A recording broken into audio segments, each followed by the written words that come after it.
بسم اللہ الرحمن الرحیم۔ السلام علیکم۔ اسلامی واقعات کی دنیا میں خوش آمدید۔ آج ہم اللہ کے نبی حضرت عیسیٰ علیہ السلام کا آسمانوں پر اٹھائے جانے کے متعلق جانیں گے۔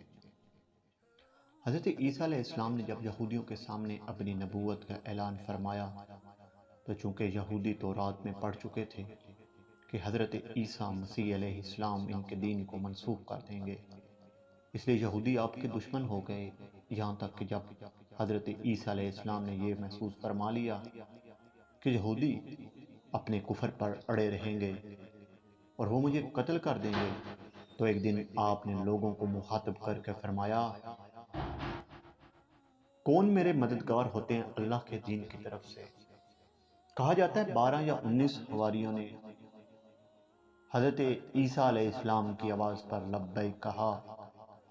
اور کہا، ہم خدا کے دین کے مددگار ہیں، ہم اللہ تعالیٰ پر ایمان لائے اور آپ گواہ ہو جائیں کہ ہم مسلمان ہیں۔ باقی تمام یہودی اپنے کفر پر جمے رہے، یہاں تک کہ جوش عداوت میں ان یہودیوں نے آپ کے قتل کا منصوبہ بنا لیا اور ایک شخص کو جس کا نام تتیانوس تھا آپ کے مکان میں آپ کو قتل کرنے کے لیے بھیجا گیا۔ اتنے میں اچانک اللہ تعالیٰ نے حضرت جبرائیل علیہ السلام کو حکم فرمایا کہ ایک بدلی کے ساتھ جائیں اور حضرت عیسیٰ علیہ السلام کو آسمان کی طرف اٹھا کر لے آئیں۔ آپ علیہ السلام کی والدہ جو شیخ محبت میں آپ کے ساتھ چمٹ گئی تو آپ نے فرمایا کہ اماں جان، اب قیامت کے دن ہماری اور آپ کی ملاقات ہو گئی، اور بدلی نے آپ کو آسمان پر پہنچا دیا۔ یہ واقعہ بیت المقدس میں شب قدر کی مبارک رات میں وقوع پذیر ہوا۔ اس وقت ایک قول کے مطابق آپ کی عمر 33 برس اور ایک قول کے مطابق آپ کی عمر مبارک 120 برس تھی۔ زیادہ تر راوی 120 برس عمر کی طرف رجوع کرتے ہیں۔ تتیانوس جب بہت دیر تک مکان سے باہر نہیں نکلا تو یہودیوں نے مکان میں گھس کر دیکھا تو اللہ تعالیٰ نے تتیانوس کو حضرت عیسیٰ علیہ السلام کی شکل کا بنا دیا۔ یہودیوں نے تتیانوس کو حضرت عیسیٰ سمجھ کر قتل کر دیا۔ اس کے بعد جب تتیانوس کے گھر والوں نے غور سے دیکھا تو صرف چہرہ حضرت عیسیٰ علیہ السلام کا تھا، باقی سارا بدن تتیانوس ہی کا تھا۔ تو اس کے اہل خاندان نے کہا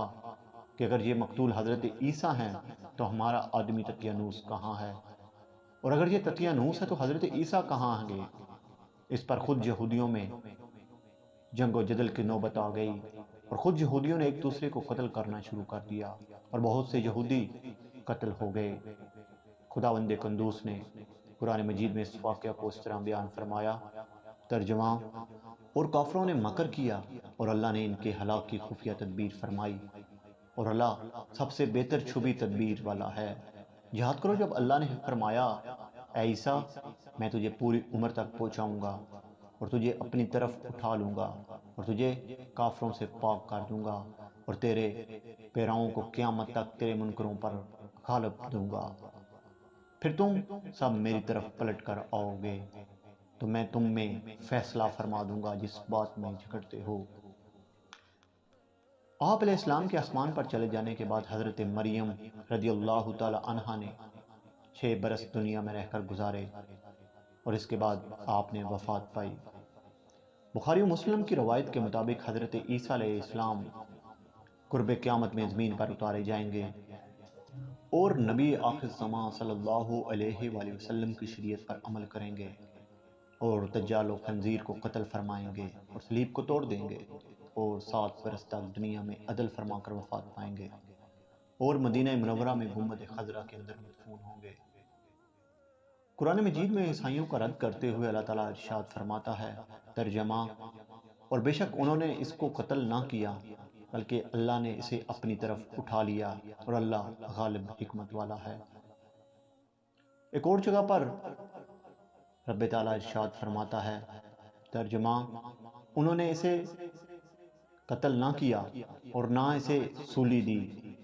بلکہ ان کے لیے اس کی شبیہ کا ایک اور بنا دیا گیا۔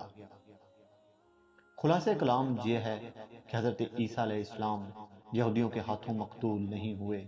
اور اللہ نے آپ کو آسمان پر اٹھا لیا۔ جو یہ عقیدہ رکھتے ہیں کہ حضرت عیسیٰ علیہ السلام قتل ہو گئے اور سولی پر چڑھا دیے گئے، جیسا کہ نصرانی کا عقیدہ ہے، تو وہ شخص کافر ہے،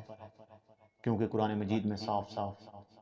مذکور ہے کہ حضرت عیسیٰ علیہ السلام نہ مقتول ہوئے